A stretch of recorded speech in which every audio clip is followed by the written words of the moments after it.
भक्तीच्या विषयाला हात घालण्याचा प्रयत्न करत आहोत. आतापर्यंत कर्म ज्ञान झालं. आता विशेषतः आपण डायरेक्ट भगवत सेवेकडे वळण्याचा प्रयत्न किंवा डायरेक्ट आपण 7व्या अध्यायात प्रवेश करत आहोत. या अध्यायापासून आता भगवंत अर्जुनाला बऱ्याच गोष्टी योगाचं झाल्यानंतर ज्ञानाचं झाल्यानंतर आता भक्ती योग कसा करायचा हे सांगतील.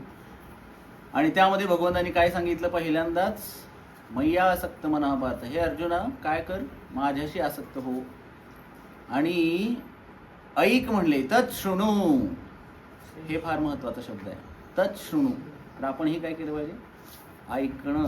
जास्त बऱ्याच वेळेला प्रत्येकाला काय असतं, बोलायची जास्त हौस असते पण ऐकायला जास्त कोणी तयार होत नाही. पण भगवत भक्तीमध्ये बोलण्यापेक्षा ऐकण्याला जास्त महत्व आहे. श्रवण आणि गीत, जसं शास्त्रामध्ये सांगितलेलं आहे, श्रवणम कीर्तनम विष्णू स्मरणम पादसेवनम अर्चनम वंदनम दास्यम सख्यम आत्मनिवेदनम. पहिली प्रोसेस काय असेल भगवंतांची भक्ती करण्याची, तर ती आहे श्रवण. आणि त्यासाठी भगवंतांनी आपल्याला कर्णेंद्रिय किती दिलेत, 2 कान दिलेले आहेत. तर त्यामुळे जास्तीत जास्त आपण ऐकण्याचा प्रयत्न करावा. आणि दुप्पट ऐकायचं आणि बोलायचं कमी. कारण बोलण्याने काय होतं, बोलण्याने काय काय होतं सांगा. बऱ्याच गोष्टी होतात. चांगलं बोलणं असेल, मृदू बोलणं असेल तर चांगलीच गोष्ट आहे, नसेल तर मग काय होतं की बरेच गैरसमज होतात, भांडणंही होतात, बरेच नाती तुटतात. काय होत नाही बोलण्याने, सगळ्या काही गोष्टी बोलण्यानेच होतात. कारण शब्दात खेळ म्हटलेला आहे, शब्द शस्त्र आहे, शब्द अस्त्र आहे असंही म्हटलेलं आहे. तर शब्द आपण नेहमी जपून वापरावेत. आणि स्लिप ऑफ टंग होण्याची शक्यता असते कधी कधी, आणि बऱ्याच वेळेला तसं झालं तर मग पुढचा समोरचा व्यक्ती दुखावला जाण्याची शक्यता. तर त्यामुळे जास्त ऐकावं आपण आणि कमी बोलावं. तर या ठिकाणी श्लोकाचा अर्थ आहे, श्री भगवान म्हणाले, हे पार्थ, माझ्या भावनेने पूर्णपणे युक्त होत योगाभ्यास करून तसेच माझ्यावर मन आसक्त करून तू मला पूर्णपणे निसंदेह कसा जाणू शकशील ते आता ऐक. तात्पर्य श्रील प्रभुपादांद्वारा. श्रील प्रभुपाद की जय. भगवद्गीतेच्या या 7व्या अध्यायात कृष्ण भावनेच्या स्वरूपाचे पूर्णपणे वर्णन करण्यात आले आहे. श्रीकृष्ण समग्र ऐश्वर्यांनी परिपूर्ण आहेत आणि ते आपले ऐश्वर्य कसे प्रकट करतात ते या ठिकाणी सांगितलेले आहे. तसेच या अध्यायात श्रीकृष्णांवर आसक्त होणाऱ्या 4 प्रकारच्या भाग्यशाली व्यक्तींचे आणि श्रीकृष्णांचा कधीच स्वीकार न करणाऱ्या 4 प्रकारच्या दुर्भागी व्यक्तींचेही वर्णन आहे. भगवद्गीतेच्या प्रथम 6 अध्यायात जीवाचे वर्णन, विविध प्रकारच्या योग पद्धतींद्वारे स्वतःला आत्मसाक्षात्काराप्रत उन्नत करण्या इतपत समर्थ असणारा अप्राकृत चेतन आत्मा असे करण्यात आले आहे. 6व्या अध्यायाच्या शेवटी स्पष्टपणे सांगण्यात आले आहे की श्रीकृष्णांवरील मनाची स्थिर एकाग्रता अर्थात कृष्ण भावना म्हणजे सर्व प्रकारच्या योग मार्गांचे परिपूर्णत्व होय. मनुष्याने जर आपले मन श्रीकृष्णांवर केंद्रित केले तरच तो परमसत्याचे स्वरूप जाणू शकतो. निर्विशेष ब्रह्मज्योती किंवा अंतर्यामी परमात्म्याची अनुभूती म्हणजे परमसत्याचे परिपूर्ण ज्ञान नव्हे, कारण ही अनुभूती केवळ आंशिक असते. पूर्ण आणि यथारूप ज्ञान होणे म्हणजे श्रीकृष्णांविषयीचे ज्ञान होणे होय. आणि कृष्ण भावनाभावित व्यक्तीला सर्व गोष्टींचा उलगडा होतो. पूर्णपणे कृष्ण भावनाभावित मनुष्य जाणतो की श्रीकृष्ण म्हणजेच संशयातीत अशा ज्ञानाची परमावधी आहे. विविध प्रकारचे योग म्हणजे कृष्ण भावनेच्या पथावरील पायऱ्या आहेत.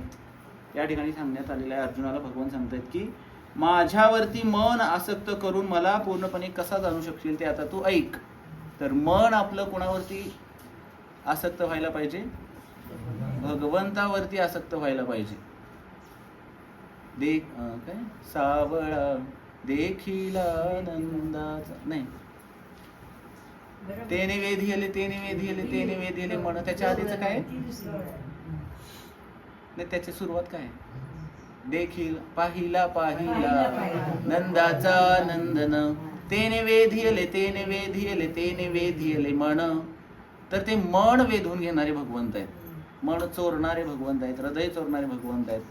पण बऱ्याच वेळेला आपलं मन जर आसक्त झालेलं असेल या संसारिक गोष्टीमध्ये तर भगवंतही ते चोरू शकत नाही. किती जणांचं मन चोरू शकते भगवंत. तसं कथेमध्ये बसल्यानंतर थोडंफार होतं, बऱ्याच जणांना अनुभूती होते, बऱ्याच जणांना डोळ्यातून अश्रू धारा लागतात काही प्रसंग ऐकल्यानंतर, बऱ्याच वेळेला हे होतं. मग तेवढ्यावर आपण म्हणू शकतो की आमचं मन चोरून घेतलं. मन कायमस्वरूपी भगवंताच्या चरणी लागायला पाहिजे. देवा माझे मन लागो तुझ्या चरणी. तर सगळ्या संतांनी हीच प्रार्थना केलेली आहे. पण मन आमचं काय झालंय, भरकटलेलं आहे. कुठे? संसारिक गोष्टींवरती. मन वढाय वढाय पिकातलं ढोर, किती हाकल तरी येतं पिकावर. तरी आमचं मन नेत्र नागविले. तर त्या नामामध्ये भगवंतांच्या, नाम काही भगवंतच आहेत आणि त्या रूपामध्ये भगवंतांच्या, रूप पण भगवंतच आहेत. मग ही शास्त्र असेल, प्रसाद असेल, आज सकाळी गुरु महाराज सांगत होते, सगळ्या ज्या गोष्टी आहेत ते भगवंतच आहेत. नाम, रूप, गुण, लीला, धाम आणि हे शास्त्र असेल, प्रसाद असेल, ह्या सगळ्या गोष्टी भगवंतच आहेत. आणि त्या भगवंतावरती मग आमचं मन कशा प्रकारे आसक्त होईल यासाठी आम्ही सतत प्रयत्नशील असावं आणि त्याच्यासाठी सत्संगाची आवश्यकता आहे. मग ते 4 प्रकारचे लोक, कुठले 4 प्रकारचे लोक भाग्यशाली आहेत, ज्यांचं मन भगवंतावरती आकर्षित झालेलं आहे, ते या अध्यायामध्ये वर्णन रूपात सांगितलं तात्पर्यामध्ये. आणि 4 दुर्भागी व्यक्ती सुद्धा आहेत. तसंच नेहमीच या संसारामध्ये द्वंद्व आहे. जसं भगवंतांना मानणारे लोक आहेत त्यांना काय म्हणायचं? आस्तिक. आणि भगवंतांना न मानणारे पण लोक आहेत त्यांना काय म्हणायचं? नास्तिक. दोन्ही प्रकारचे लोक आहेत. ड्युअलिटी आहे, दिवस आहे रात्र आहे. तसं दुर्भागी लोक आहेत, सद्भागी लोक सुद्धा आहेत. तर ते 4 प्रकारचे कोणते आहेत ते आपण पुढे पाहणार. खरं तर ते भगवंत नाहीत किंवा नास्तिक म्हणणारे जे आहेत ते भगवंताच्या भीतीच नाहीत, म्हणजे आहेत म्हणून, हा, भीती वाटते म्हणून. पण ते त्यांना समजत नाही ना. हे आस्तिक आहेत, त्यांना समजतं की भगवंत नाहीत, त्यांना भीती वाटते म्हणून ते म्हणतायत की बाबा विरोध करण्यासाठी. पण ते त्यांना समजत नाही. त्यामुळं प्रभुपाद पण म्हणाले, एखादी गोष्ट नाही कधी म्हणू शकतो, तिचं अस्तित्व असल्याशिवाय आहे म्हणूनच नाही म्हणू शकतो. तर हे सगळ्यात मोठं हे आहे की ते त्यांना बऱ्याच समजत नाही बऱ्याचदा. तर पुढे म्हटलेलं आहे की 6 अध्यायात जीवाचे वर्णन आत्मा, अप्राकृत चेतन आत्मा असे करण्यात आलेले आहे आतापर्यंत. आणि मग श्रीकृष्णांवरील मनाची स्थिर एकाग्रता अर्थात कृष्ण भावना योग मार्गाचे परिपूर्णत्व आहे. म्हणजे मग अशीच प्रभूजींचा कॉल आला, मी केलता प्रभूजींचा कॉल कदम प्रभूंना. ते म्हणाले की मी 5 माळा जप केला आज. मी त्यांना म्हणलं होतं. तर ते म्हणाले, आणि विशेष करून ते म्हणाले की त्यांनीच हा म्हणजे आज जे तात्पर्यामध्ये आलेलं आहे की मनाची एकाग्रता ही त्याच्यामध्ये महत्त्वाची आहे असं ते बोलत होतं. तर कुठलीही गोष्ट आपण सेवा करत असू त्यामध्ये मनाची एकाग्रता फार महत्त्वाची आहे. भले मग ती तुम्ही झाडू मारायची सेवा भगवंतांसाठी करा, कोणी भांडी घासायची सेवा करत असेल, कोणी गायन करत असेल, एखाद्याचा गळा फार चांगला आहे पण त्याचं मन म्हणजे लोकांना कसं वाटेल, मी चांगलं गातोय की नाही, गायल्यानंतर मला लोक म्हणतील की नाही बाबा की तुम्ही खूप छान गायलात, हे जर ह्याच्यावरती त्याचं कॉन्सन्ट्रेशन आलं तर भगवंत प्रसन्न होण्याचा कुठे विषय आहे का? नाही. तर ते गात असताना त्या भगवंताचं स्मरण व्हावं. आम्हाला कोणतीही सेवा करत असताना मनाची एकाग्रता फार महत्वाची आहे भगवंतांच्या सेवेमध्ये, किंवा सतत ज्या regular day to day activities आहेत आपल्या त्यामध्येही आपण भगवंतांचं स्मरण करत करावं. मा मनुस्मर युद्धच, भगवंतांनी काय सांगितलं की माझं स्मरण करत युद्ध कर. मग संसारही कसा करायचंय? युद्धच आहे. रात्रंदिनामा युद्धाचा प्रसंग तुकाराम महाराज सुद्धा म्हणाले. आणि तो युद्धाचा प्रसंग तर स्वतः भगवंतांना स्मरण करून जेव्हा करू तर त्यावेळेस ते युद्ध वाटणार नाही. कारण ते युद्धाला सामोरं जाण्याची जी ताकद येते कुठून? भगवंतांपासून येते, भगवंताच्या नामातून येते, सत्संगातून येते, ज्ञानातून येते. भगवंतांविषयीचा प्रसाद खाल्ल्याने सुद्धा ताकद येते. सगळ्या गोष्टी भगवंतांच्या कृपा रूपी गोष्टी आहेत ज्या आपल्याला प्राप्त होत असतात. आणि पुढे म्हणलेलं आहे की कृष्ण भावनेची परिपूर्णता आहे मनाची स्थिर एकाग्रता करणं. आणि हेच खूप अवघड गोष्ट आहे. मनाला एकाग्र करणं सहजासहजी शक्य होतंय का? नाही, स्थिर होत नाही. मन कसं आहे? माकडासारखं आहे. मन की चंचलम ही मनः कृष्ण प्रमाथी बलवदृढम तस्याहम निग्रहम मन्ये वायोरिव सुदुष्करम. वाऱ्यासारखं वेगाने वाहत असते मन, सारखं इकडं हा झाला की तो विचार, तो झाला की तो विचार, मिनिटाला किती विचार आणि दिवसभराचे किती विचार आमच्या मनात येऊन जात असतात. तर त्या मनाला थांबा थोडं, बांधा घोडं, उगीच गडबड का, गुरु महाराज नेहमी म्हणत असतात. त्या मनाला थोडं, त्या मनाचं घोडं थोडं थांबवलं पाहिजे की बाबा थांब, त्याला लगाम लावला पाहिजे. कशाचा लगाम लावायचा? बुद्धीने लगाम लागतो त्या मनाला, बुद्धी. आणि बुद्धीला कशाने लगाम लागतो? ज्ञानाने. ज्ञानाने लगाम लागतो. आणि मन कसं आहे की सगळ्या इंद्रियांमध्ये सर्वश्रेष्ठ काय आहे? मन आहे. मन. आणि ते मनच कशाचं कारण आहे? मन एव मनुष्यानाम कारणम बंध मोक्षयो. बंधनाचंही कारण मनच आहे आणि मोक्षाचंही कारण मनच आहे. त्यामुळे त्या मनाला जेवढं आपण जपू, कधी कधी काय होतं, मनाला सततच आपण जर बघा सतत त्याला मारत राहिलो तर ते काय होतंय, जसं एखादं मूल छोटं लहान असेल त्याला मारत राहिलं त्याला सवय होऊन जाते आणि ते जास्तच डांबरट बनते. तसं मनाचं पण आहे की मन पण कसं होतं की सतत त्याला तुम्ही त्याचा सतत हेळसांड त्या मनाची करत राहिलो आपण, नाही बाबा तू असं कर असं कर असं कर असं कर. कधी कधी ज्या चांगल्या गोष्टी त्या मनाच्या ऐकलं, हा आज खूप छान विचार केलास म्हणा, चांगलंय, सत्संगला जायचंय ना, चांगला विचार आहे, तर त्याला थोडंसं त्या मनाला प्रेमाने कुरवाळायलाही लागेल कधी कधी. आणि कधी कधी मग त्याला शिक्षाही, काही चूक झाली तर त्याला थोडी शिक्षाही करावी लागेल. आणि त्यामुळे त्या मनाला, मन एव मनुष्यानं, तर GIGO principle, garbage in garbage out. तर त्या मनामध्ये ज्या गोष्टी आपण घेतो, आतमध्ये ज्या गोष्टी घेतो, बऱ्याच वेळेला आपण ऐकून न ऐकल्यासारखंही करतो. बऱ्याच वेळेला काही गोष्टी कानावरती पडतात पण त्याच्याकडे दुर्लक्ष होतं, मग त्या गोष्टी घेत नाही आपण, त्या मनात उतरत नाही. तर भगवंतांना जाणून घ्यायचं असेल तर इथून नाही जाणत. जाणणं कसं असतं ते मनातून. आणि इथं फक्त काही गोष्टी तुम्ही, हा ह्याचं पण काहीतरी लिमिटेशन्स आहेत. पण हे हृदयाचं जे कनेक्शन आहे ते मनाचं कनेक्शन भगवंतांशी झालं तर इथं मात्र जे जाणलं जातं ते कायमस्वरूपी इथं राहतंय, कॅप्चर केलं जातंय. पण इथं जे कॅप्चर होतंय ते विसरून जाते. हा, परमात्म्याचं स्थान पण तिथंच आहे. तर हे डायरेक्ट काय होतंय की एक प्रकारे रेंज मध्ये येतंय म्हणतो की आपण, तर ते कनेक्शन लागतं अशा प्रकारे.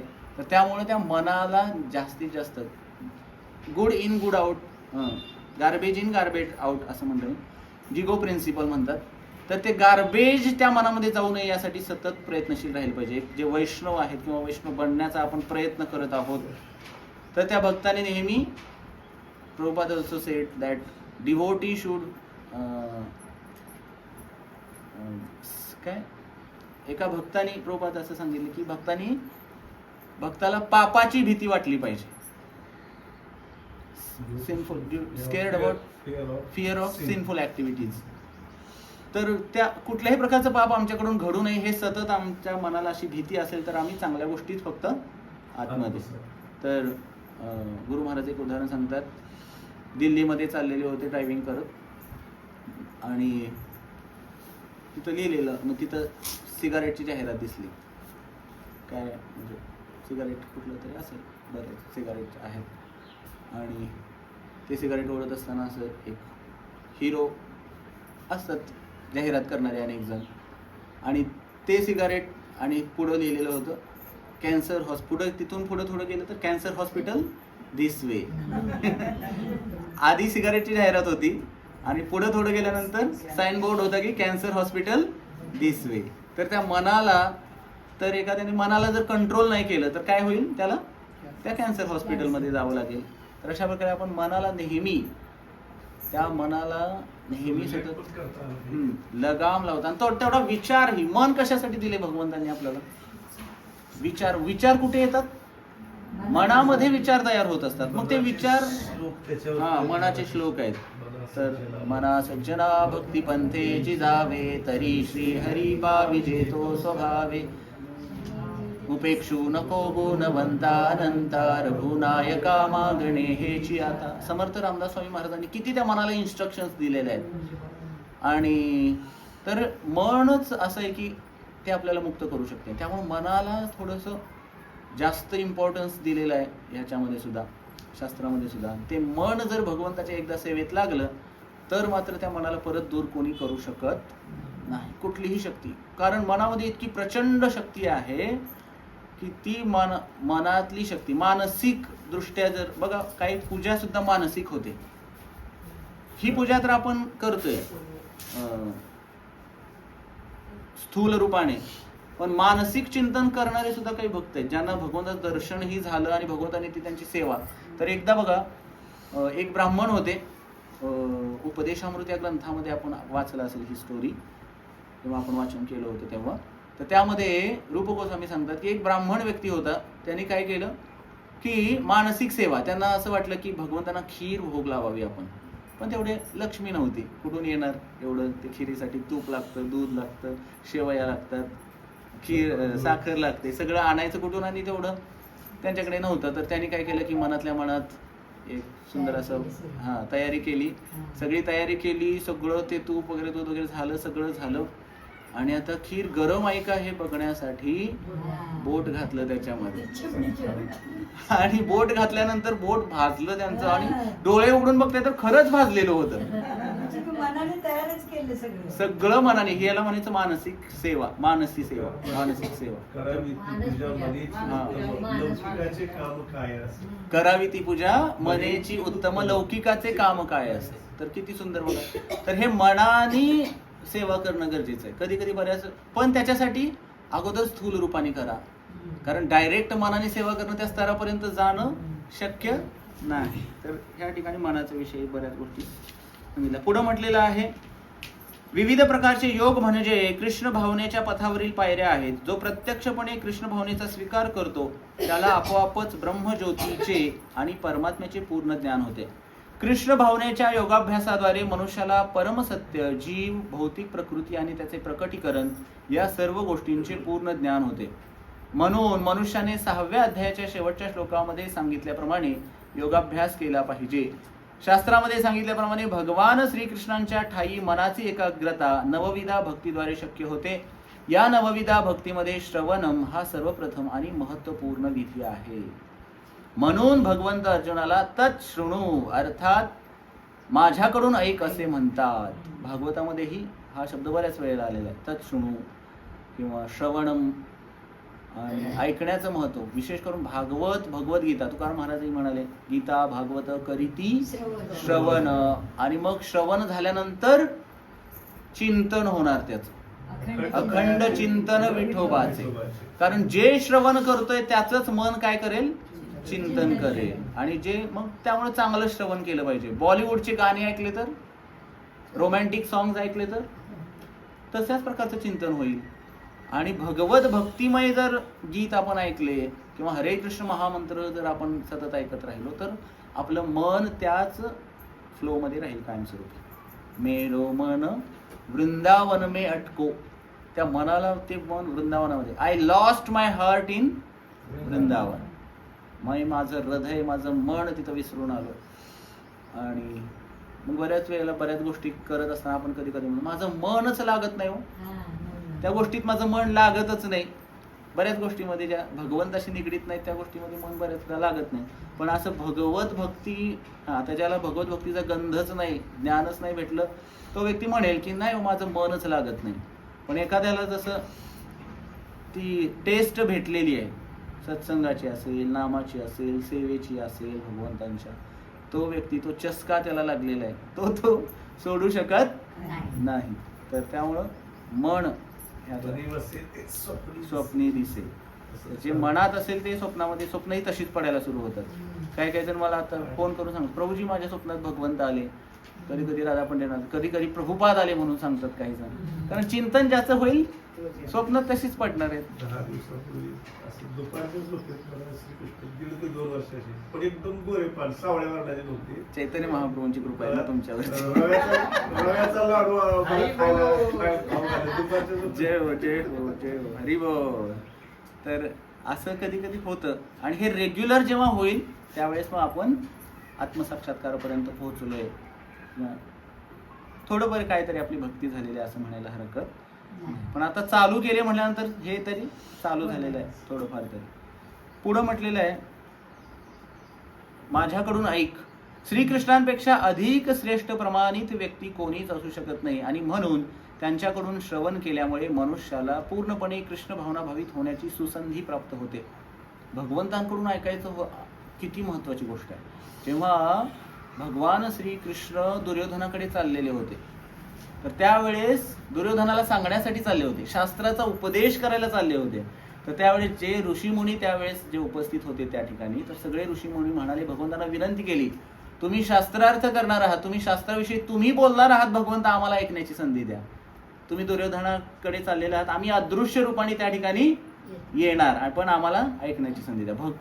भगवंतांकडून ऐकणं म्हणजे किती मोठं सौभाग्य आहे. डायरेक्ट भगवंत, अलभ्य लाभ भगवंतांकडून ऐकणं म्हणजे. तर यासाठी पूर्णपणे कृष्ण भावना. आता ज्यांनी भगवंताकडून ऐकले तो व्यक्ती पूर्णपणे कृष्ण भावना लगेच तत्क्षणी शुश्रूभी तत्क्षणात जो भगवंतांकडून ऐकेल. तर त्यामुळे गीता पण ऐकल्यानंतर पण बऱ्याच वेळेला आपली कर्म इतकी हे असं काय म्हणू शकतो त्याला, पॉवरफुल असतात. पॉवरफुल, आता निगेटिव्हली पॉवरफुली. तर इतकी आपली कर्म हे असतात की त्यामुळं भगवंता जरी आले कधी कधी, आता ही भगवद्गीता भगवंतच आहेत ती, पण आपली श्रद्धा तेवढं विश्वास नसल्यामुळं आपलं कर्मग्रंथी तेवढी लगेच सुटत नाही. कर्माची माया समोर आहे, त्या पलीकडे भगवंत आहे. मग योग मायेचा पडदा लवकर हटला जात नाही. पर्दे में रहने दो, हा पर्दा ना हटाओ. आमचा पर्दा हटवूच नका. पर्दा हट गया तो ज्ञान हो जाएगा, और ज्ञान हो जाएगा तो ये सारी चीजें दूर जाएगी मुझसे. तो यही मगाशी जसं आपण म्हणलो की भीती आहे लोकांना. बरेच लोक त्यासाठीच येत नाहीत सत्संगला. काय येत नाही? ज्ञान झालं तर ह्यांच्यासारखे हरे कृष्ण मला चहा सोडा, हे सोडा, ते सोडा, ते सोडा, सगळं सोडा, मग धरा काय. त्यांना नाही समजत की सगळं धरलेलं आहे आपण, सगळं भगवंताला धरलंय म्हटल्यानंतर सगळ्या गोष्टी आपण धरल्या, मग त्याच्यामध्ये विशेष आनंद तर किती. तर त्यामुळं बऱ्याच लोकांना ही भीती वाटते की आमचं सगळं सुटेल आणि आम्हाला सोडायचं मात्र काही नाही. पण ज्यांनी सोडायचा विषयच नाही, ज्यांनी भगवंताला धरण्याचा प्रयत्न केला बाकीच्या गोष्टी आपोआपच सुटून जातात त्याच्या गोष्टी. तर पुढं म्हणलेलं आहे की श्रवणामुळे डायरेक्ट भगवंतांकडून श्रवण केल्यामुळे पूर्णपणे कृष्ण भावना होण्याची संधी प्राप्त होते. यास्तव मनुष्याने शैक्षणिक ज्ञानाच्या आधारे गर्विष्ठ आणि अहंकारी झालेल्या अभक्तांकडून श्रवण न करता प्रत्यक्ष श्रीकृष्णांकडून किंवा त्यांच्या विशुद्ध भक्ताकडून ज्ञान प्राप्त केले पाहिजे. आता श्रवण कोणाकडून करायचं हे पण महत्वाचं आहे. तर कालच मी काय करत होतो की भक्तीमध्ये आता जे प्रवचन असतं त्यामध्ये काय बोलावं, 3 ते 4 गोष्टी बोलाव्यात. एकतर भक्तीविषयी बोलावं, ज्ञानाविषयी बोलावं, वैराग्याविषयी बोलावं. 3 गोष्टी प्रवचनामध्ये बोलल्या जाव्यात. फक्त या 3 गोष्टी, जेणेकरून माझी मती, एक अभंगही आहे मला आता आठवेना तो, की मती माझी कुठं एकाग्र व्हावी भगवंताच्या चरणी. तुकाराम महाराजांचा अभंग आहे, आय थिंक त्याच्यावरती. ते नाही तर कीर्तनामध्ये काय सांगायचं हे पण तुकाराम महाराजांनी सांगितलंय. कारण तुकाराम महाराजांना माहिती होतं की पुढे जाऊन हे सगळेजण काही ना काहीतरी वेगळं बोलतील. तर त्यामुळं ह्या 3-4 गोष्टींचं चर्चा प्रवचनामध्ये व्हायला पाहिजे. एकतर भक्ती, वैराग्य आणि ज्ञान. भक्तीविषयीचं ज्ञान आणि प्रेमाविषयी, भगवंताच्या प्रेमाविषयी. जसं 7 दिवसाची कथा होत असेल किंवा कीर्तन होतात बऱ्याच ठिकाणी, शेवटी काय असतं? काल्याचं कीर्तन. आणि त्यामध्ये काय असतं? काल्याच्या कीर्तनामध्ये काय सांगितलं जातं? चोरीचं, जे वृंदावनातल्या लीला, ह्या प्रेमाच्या गोष्टी आहेत भगवंतांच्या. त्या शेवटी प्रेमाविषयी चर्चा होते. तर रसपूर्ण चर्चा होते. त्याच्या आधी थोडं तत्व, माधुर्य रस असेल किंवा साख्य रस, वात्सल्य रस, अनेक रस आहेत. तर त्या सगळ्या गोष्टींची चर्चा त्या ठिकाणी होते. तर हेच चर्चा प्रवचनामध्ये व्हाव्यात. मग इतर चर्चा जर केल्या तर मती स्थिर होईल का भगवंताप्रती? मग त्या प्रवचनाचा उद्देश राहिला का?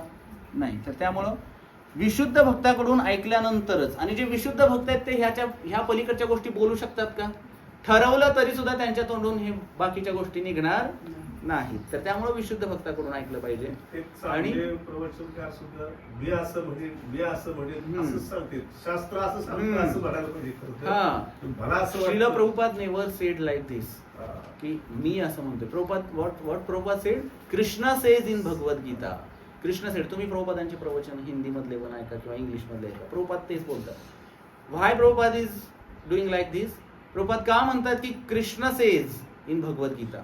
कृष्ण असं म्हणतायत म्हणजे प्रभुपाद सांगतायत कृष्ण असं म्हणतायत, म्हणजे त्यात काही चेंज झाला का? That's why Srila Prabhupada sed Bhagavad Gita as it is, जशी आहे तशी. तर प्रभुपाद, आजच मी भगवद्गीतेचं सुरुवातीचं जे पेज उपोद्घातच्या पूर्वी जे आहे त्यामध्ये प्रभुपाद म्हणतात, आमची ही कृष्ण भावनामृत संस्था किंवा आंदोलन जे आहे ते इतकं सुंदर. बघा काय म्हणतात प्रभुपाद, आमचे कृष्ण भावनामृत आंदोलन अत्यंत शुद्ध स्वरूपाचे, ऐतिहासिक दृष्ट्या अधिकृत स्वाभाविक आणि दिव्य आहे, कारण ते भगवद्गीता जशी आहे तशी या दिव्य ग्रंथावर आधारलेले आहे.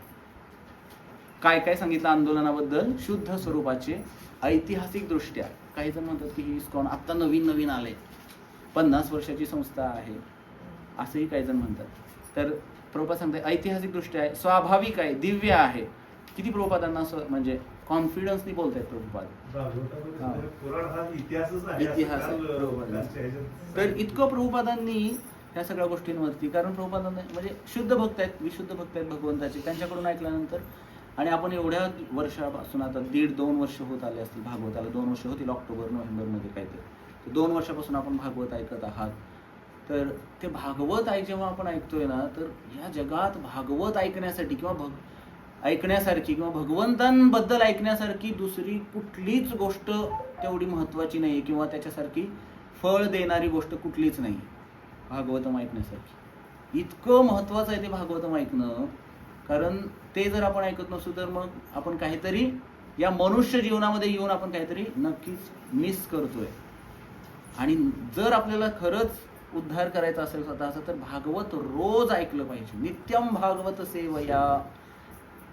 आणि कोण भागवत ऐकू शकतो? रसिकः भुवी भावुकः.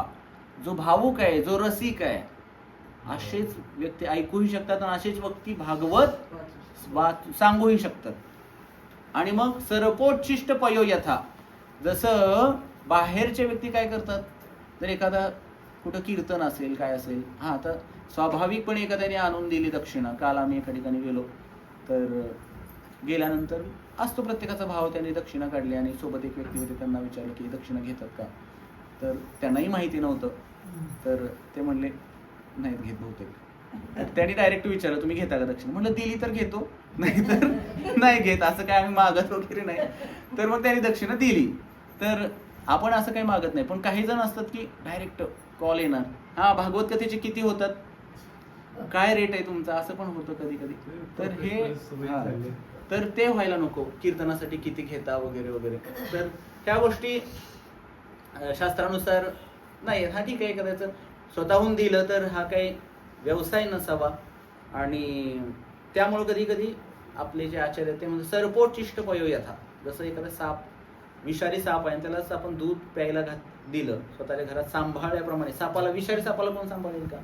तर आणि त्यामुळे काय होणार की एक ना एक दिवस आपलंच नुकसान होणार आहे. कधी ना कधी तो साप डसणार. मग तशा प्रकारे आपण अशा अपरंपरागत गोष्टी ऐकू नयेत. तर कधी कधी मग त्या गोष्टी ऐकल्यानंतर पण हसायला येतं. तर म्हणजे असूही शकतं तसं, काही गोष्टी बनवलेल्या हे असू शकतात, मनगढंत गोष्टी बोलल्या जातात बऱ्याच वेळेला. मग मी एकदा म्हणजे त्यामुळे आपण प्रमाणितच ऐकावं. आणि जेव्हा प्रमाणित ऐकायची सवय होते ना, त्यावेळेस मग आपण बाकीच्या गोष्टी ऐकल्या तरी वाटते विचित्र वाटायला लागतं. अरे हे तर असं नाहीये, शास्त्रानुसार तर असं नाहीये. बरेच जण काय करतात, सिरियल बघतात, टीव्ही सिरियल आलेले असतात ना, त्याच्यामध्ये मग त्याचा अतिरेक कधी कधी अतिरेकच केलेला असतो. बरेच जण मग युट्यूब गुरु बनवतात, बरेच जण व्हॉट्सअप आणि AI. आता तर AI आलेला आहे, काही ना काहीतरी तिथून गुगल करतात, काही ना त्याच्यातून जे येतं ते बऱ्याच वेळेला बोललं जातं. तर आपण प्रमाणित बोललं पाहिजे, जे ऐकलेलं आहे आपल्या ह्याच्याकडून तेच. पुढं म्हणलेलं आहे श्रीमद भागवताच्या प्रथम स्कंधातील 2ऱ्या अध्यायामध्ये परमसत्य भगवान श्रीकृष्णांना जाणण्याच्या या विधीचे वर्णन पुढील प्रमाणे करण्यात आले आहे. शृण्वतां स्वकथा कृष्ण पुण्य श्रवण कीर्तनः वृद्धन्त्यस्तो ह्यभद्राणि विधुनोति सुरक्षतां नष्टप्रायेषु भद्रेषु नित्यं भागवत सेवया भगवति उत्तम श्लोके भक्तिर्भवति नैष्ठिकी तदा रजस्तमो भावात् कामलोभादयश्च ये चेतयेतैरनाविद्धं स्थितं सत्त्वे प्रसीदति एवं प्रसन्न मनसो भगवद्भक्ति योगतः भगवत्तत्त्वविज्ञानं मत्तसंगस्य जायते भिन्द्यते हृदयग्रन्थिश्छिन्द्यन्ते सर्वसंशयः क्षीयन्ते चास्य कर्माणि दृष्ट एवात्मनीश्वरे. हे सगळं श्रवणाचा परिणाम आहे. एवढे सगळे श्लोक भागवतामध्ये सांगितले. श्रवण केल्यानंतर काय काय होणार ते. वेदांमधून कृष्णकथा श्रवण करणे किंवा भगवद्गीतेद्वारे प्रत्यक्ष श्रीकृष्णांकडून श्रवण करणे म्हणजेच पुण्यकर्म आहे. जो भक्त कृष्ण कथा श्रवण करतो त्याला प्रत्येकाच्या हृदयात स्थित असणारे भगवान श्रीकृष्ण सख्यत्वाने वागवतात, आणि जो भक्त निरंतर त्यांचे श्रवण करण्यात तल्लीन झाला आहे त्याला ते शुद्ध करतात. निरंतर तल्लीन होणं गरजेचं आहे. तल्लीन, तत्लीन, तल्लीनचं फोड काय आहे? तत्लीन, त्याच्यामध्ये लीन, पूर्णतः समर्पण भाव त्याच्यामध्ये झाला पाहिजे. तत्लीन, त्याला कळतच नाही बऱ्याच वेळेला की काय चाललंय, या भौतिक स्तरावरती काय चाललेलं आहे. तो इतकं भगवंताविषयी सुपर कॉन्शियस झाला, त्याचा हाय कॉन्शियस चेतना ब्रह्मभूत प्रसन्नात्मा झाली, तर त्याला या जगाशी परत काही घेणं देणं राहत नाही. तल्लीन झाला, त्याला ते शुद्ध करतात. या प्रकारे भक्ताच्या ठिकाणी सुप्त असणारे दिव्य ज्ञान साहजिकच विकसित होते. श्रीमद भागवतातून किंवा भगवत भक्ताकडून कृष्ण कथेचे जितके अधिक श्रवण करतो एखादा भक्त, तितकी त्याची भगवत भक्तीवरील निष्ठा दृढ होते. जसे एखाद्या झाडाला पाणी घातल्यानंतर झाडाची मुळं खोलवर जातात, रुजतात, आणि मुळं खोलवर जाईल तसं ते झाड वरती पण वाढत जातं, फुलतं, बहरतं, फळं लागतात, टवटवी येते. तसं भक्तीचंही आहे. जेवढं ज्ञान आणि वैराग्याचं पाणी घालू भक्ती दृढ होत जाते, वाढत जाते. भगवत भक्तीच्या विकासामुळे तो रज आणि तमोगुणापासून मुक्त होतो, आणि यामुळेच काम आणि लोभ इत्यादींचा क्षय होतो. हे तमोगुणाचे, रजगुणाचे लक्षण आहेत. आणि भगवत भक्तीच्या विकासामुळे आपण सत्वगुणामध्ये स्थित व्हायला लागतो. स्थितम सत्वे प्रसिद्धती. सत्वगुणात हळूहळू स्थिर जेव्हा होतो तेव्हा मग भक्ती परत अवघड वाटत नाही. सुरुवातीला खूप अवघड वाटतं बऱ्याच गोष्टी. जप करायचं म्हणलं की एक हरे कृष्ण कृष्ण कृष्ण हरे हरे, हरे राम राम राम हरे हरे, एक शब्द उच्चारायला किती वेळ. आणि एकदा परत हे झालं की हरे कृष्ण कृष्ण कृष्ण हरे हरे, हरे राम राम राम हरे हरे. एकाच दमात 2-3 मंत्र होऊन जातात लगेच. सरावानं कौशल्य होतं, पण त्याच्यामध्ये प्रेम पण तितकं येतं, ज्ञान जर आपण ऐकत राहिलो त्यामुळे. तर त्यामुळंही होतं. तर विशेष करून आपण सत्वगुणामध्ये स्थित व्हायला चालू होतो. भगवंताबद्दल जेवढं ऐकू तेवढं परत आणखी ऐकूच वाटतं. जास्तीत जास्त कथा भागवत संपूच नाही. फिजिकली आपण महामंत्राचं उच्चारण करतो, पण मटेरियल स्वरूपात आपण राहत नाही, मटेरियल स्वरूपात जातो. मटेरियल स्वरूपात जातो. पण काय होतं की प्रभुपाद सांगतात की जर तुम्ही फिजिकली जरी करायला लागलात, पण त्या मंत्राचा इतका प्रभाव आहे की तुम्हाला हळूहळू काय होईल की स्पिरिच्युअल मध्ये ते मंत्र घेऊन जाणार तुम्हाला. तर ते तर काय होतं की जास्तीत जास्त श्रवण. कालच काय झालं, झूम मीटिंग 5 मिनिटं आधी संपली. काय तर प्रभूजीने लगेच फोन केला, काय झालं झूम मीटिंग संपली कशी काय, अचानकच बंद कशी काय झाली वगैरे. तर श्रवण लालसा ही श्रवण लालसा आहे. 5 मिनिटं पण आमची कमी व्हायला नको. भागवतामधले आमचे 5 मिनिटं सुद्धा काय व्हायला नको, का कमी व्हावेत. रोज 1 तास ठरले तर बरोबर 1 तास कमीत कमी तेवढं व्हायला पाहिजे. तर ही आहे श्रवण लालसा.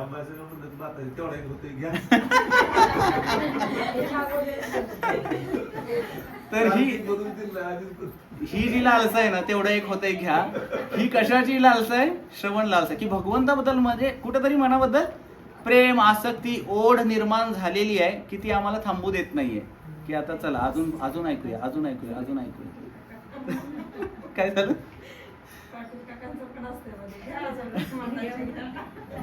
तर पुढं म्हटलेलं आहे, भक्तीमुळे तो प्रसन्न होतो आणि भगवत तत्वविज्ञानाचे त्याला पूर्णपणे ज्ञान होते. याप्रमाणे भक्ती योगामुळे भौतिक आसक्तीरूपी कठीण गाठ भेदली जाते.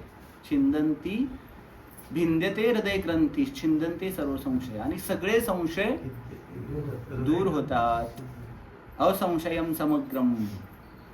अर्थात पुरुषोत्तम भगवंतांना जाणण्याच्या स्तरापर्यंत तो उन्नत होतो. सगळे संशय मनातले निघून जातात. कशामुळं? ह्या सगळ्या प्रोसेस ऐकण्यापासून जे सुरू होतं, ऐकल्यानंतर ते हृदयात उतरतं, मग विचारानंतर मग